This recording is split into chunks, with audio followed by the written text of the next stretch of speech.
content's a big way to do that. You want to make sure your content is speaking to them. Sandy, do you have any tips? Because I know you've seen a lot of good content and a lot of not so great content on websites. I would love, any insights that you might have for our authors on how do you leverage content for relationship building? So content on a website it can be difficult because as smart as people are, they don't have a lot of time. So there has to be a very powerful, succinct message initially.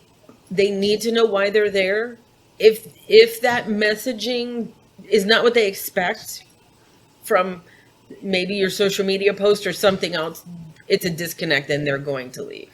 I really encourage people to work with a professional copywriter if they can. It really makes a difference, but a copywriter who understands website content. There are different copywriters, and website content is its own beast and needs to be written by a professional copywriter if possible. Yeah. So having a professional copywriter, or whether you have one or not, or you're going to write the content, the big thing to remember is this is your website isn't about you. It's about them. It's about the people that you're going to reach, and you need to provide that value first and foremost. It's not about all the accolades you bring to the table, even though that's important in some places. It's not about all these amazing people you serve and all the great numbers for you. It's about what is going to convert them to pick up that book. What is going to convert them to decide that what you offer is something that they want and need, and speaking to that. So copy is a big one.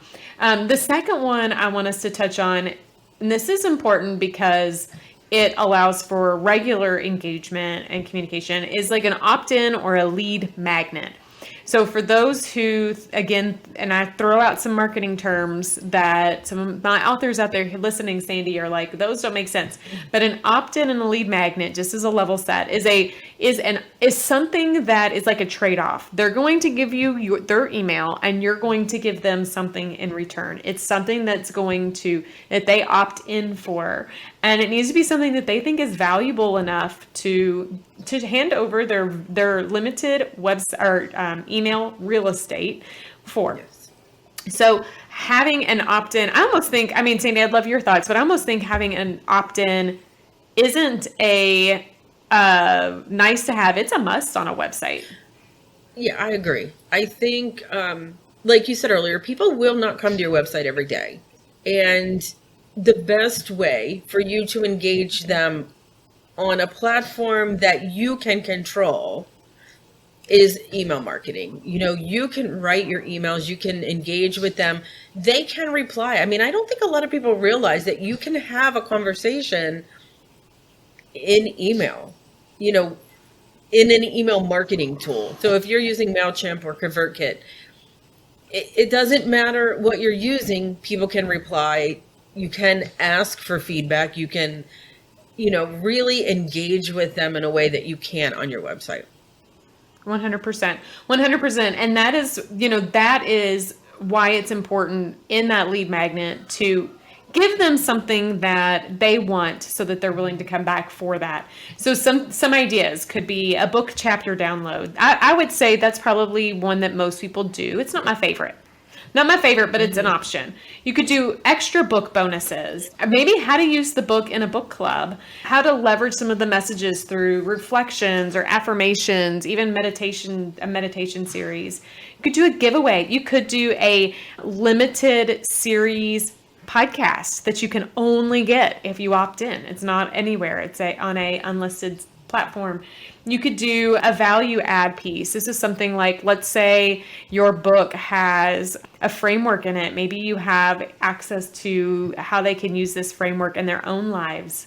Maybe it's an ebook. I don't know. There's so many options for what an opt-in could be. And it's actually one of my favorite parts, Sandy. When people come to us, I'm like, ooh, let me brainstorm opt-ins for you, because I get all excited. Yeah, that is actually a fun part, because there are hundreds of worksheets and checklists, and there's tons of opt-ins.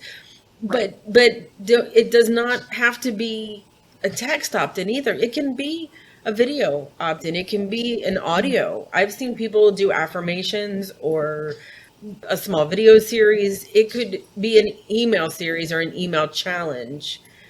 It doesn't have to be a physical ebook type thing. Right. I agree. So it's not something you have to overthink. You just have to know your audience and what they're interested in. And then I think the second part of this is you can have an opt-in and collect email addresses, but if you're not creating a relationship and opening communication, you're missing an opportunity. So you want to leverage your email list in a cadence that makes sense for you. That cadence may or may not be weekly, it might be monthly, it might be more topical or seasonal. You don't want to leverage your email list just when you need to sell something. You want it to be an opportunity for conversation.